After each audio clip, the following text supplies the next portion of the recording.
Salut à tous et à toutes, je me présente, je m'appelle Clarisse Martelloso et je suis en BTS Sax 2e année.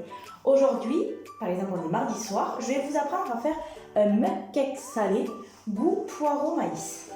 Alors pour ça, il vous faut un bol.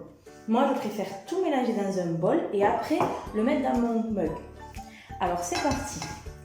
Déjà on va prendre un œuf que vous allez casser et mettre dans le bol. Voilà. Ensuite, là, il ne faut pas faire comme moi. Petit faille, il vous faut mieux un torchon pour vous essuyer les mains. Ensuite, on va mettre une pincée de sel et une pincée de poivre.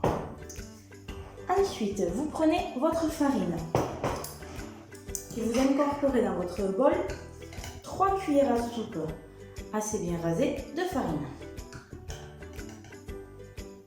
2 et 3. Une fois la farine mise dans votre bol, passez à l'huile d'olive.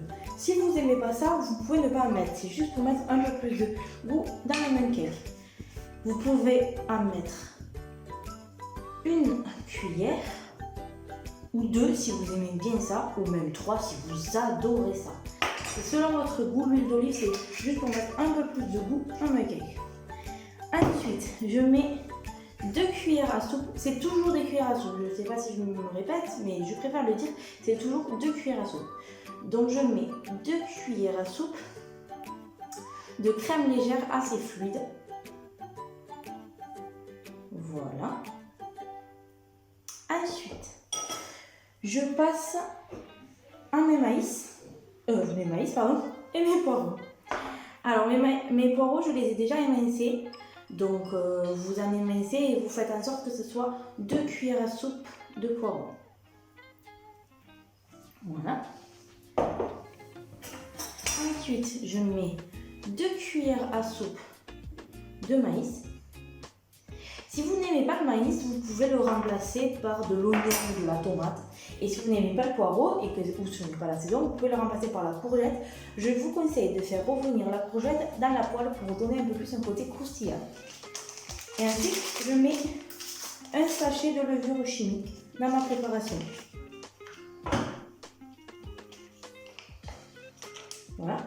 Et si vous aimez vraiment le goût et le piquant, vous pouvez rajouter du piment moulu. Moi, je n'aime pas ça, alors je ne vais pas en rajouter. Et ensuite, je mélange le tout dans mon bol. Alors, je préfère mélanger tout dans un bol plutôt que dans le mug, parce qu'au moins la farine ne se coince pas au fond et ne fait pas un côté pâteux ensuite quand on mange le cake. Donc, c'est une préparation assez facile et assez rapide quand même.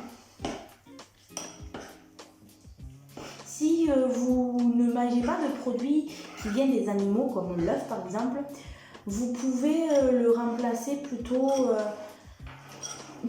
Non, vous pouvez ne pas le remplacer. On va éviter de le remplacer. Vous enlevez l'œuf. Pareil pour la crème légère. Vous pouvez le rajouter plutôt par du lait de soja par contre, la crème légère. Et en mettre un peu plus du coup pour remplacer l'œuf. Pour qu'il y ait quand même un côté liquide parce qu'il y a beaucoup de farine. Donc je préfère avoir un côté un peu plus liquide que sec. Voilà. Une fois mon mélange bien mélangé, je mets le tout dans mon mug. J'essaye de ne pas en mettre partout. Parce que moi je suis la reine pour en mettre partout. Je cuisine ma cuisine, ça devient un chantier de travail. Alors, qu'est-ce que je disais? On est sur le bord. Mais c'est pas grave. C'est pour moi, donc je mange. Et on enfourne le tout au four micro-ondes pendant 2 minutes. Allez, c'est parti, à tout à l'heure. Et voilà, mon mug cake au bout de 2 minutes au four micro-ondes est prêt. Pour le plaisir, je décide de rajouter du maïs frais sur le dessus parce que moi j'adore le maïs et je trouve que 2 cuillères en fait, c'est pas assez. Et je m'installe et je vous souhaite un bon appétit. Ciao!